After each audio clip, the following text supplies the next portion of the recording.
আসসালামু আলাইকুম দর্শক।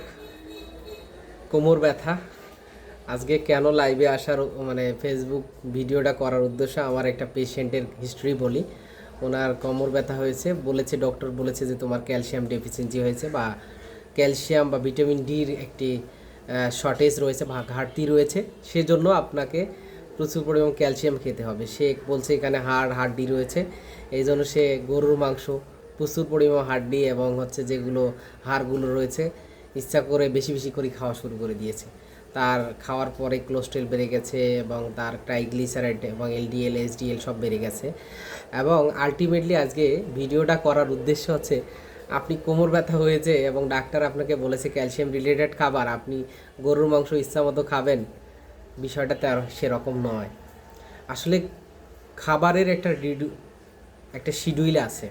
ফুড অ্যান্ড নিউট্রিশনিস্টরা এটা ভালো বলতে পারবেন।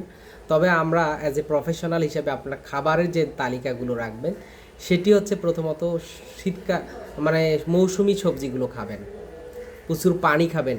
কারণ এই যে ওয়েগুলো আছে, যে জায়গাগুলো রয়েছে সেগুলোতে আপনার প্রচুর পানি রয়েছে। আমাদের শরীরে 70% পানি। আপনার শক অ্যাবজর্পশনটা ভালো হবে, আপনার মেটাবলিজম ভালো হবে, আপনার অ্যানাবলিজম ভালো হবে, এনার্জি ভালো হবে।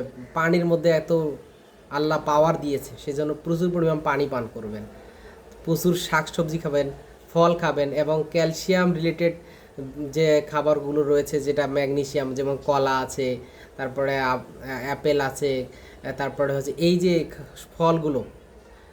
ফলগুলো বেশি বেশি করে খাবেন। এবং যেটা আমরা কনস্টিপেশন যাতে না হয়।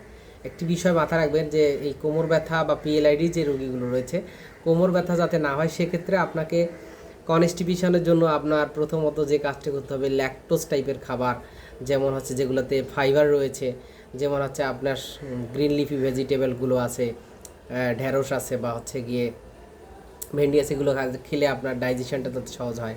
আপনি ভাত কম খাবেন, আপনার এক্সারসাইজটা করতে হবে সব। এই যে বসে আছেন ডেস্কে লং টাইম, 1 ঘন্টা বা 40 মিনিটের ওপর বসে থাকবেন না, একটু হাঁটাহাঁটি করবেন। তো আবার গিয়ে আবার খাওয়া দাওয়াটা শিডিউল মতো খাবেন, মেন্টাল স্ট্রেস কমাবেন, মানসিক চাপ কমাবেন। গবেষণায় দেখা গিয়েছে যে মেন্টাল স্ট্রেসে, মানসিক চাপের কারণে আপনার কোমর ব্যথা, ঘাড় ব্যথা হতে পারে। তো মানসিক, শারীরিক এবং খাবারের দিক থেকে, পারিপার্শ্বিক, আধ্যাত্মিক সকল দিক থেকে সুস্থ থেকে, তার মধ্যে একটু অসুস্থতা থাকবেই, সেগুলো মেনেই আপনি ভালো থাকবেন। আপনাদের সকলকে অসংখ্য ধন্যবাদ। হাসান ফিজিওথেরাপি সেন্টারে আমাদের ভিডিওটি দেখার জন্য লাইক এবং কমেন্ট শেয়ার দিন, এবং আমরা এইরকম যাতে ভিডিও আরও বানাতে পারি, আমাদের উৎসাহ দিয়ে কমেন্ট করে আমাদেরকে পাশে থাকার জন্য আপনাদের সকলকে অসংখ্য ধন্যবাদ। আসসালামু আলাইকুম।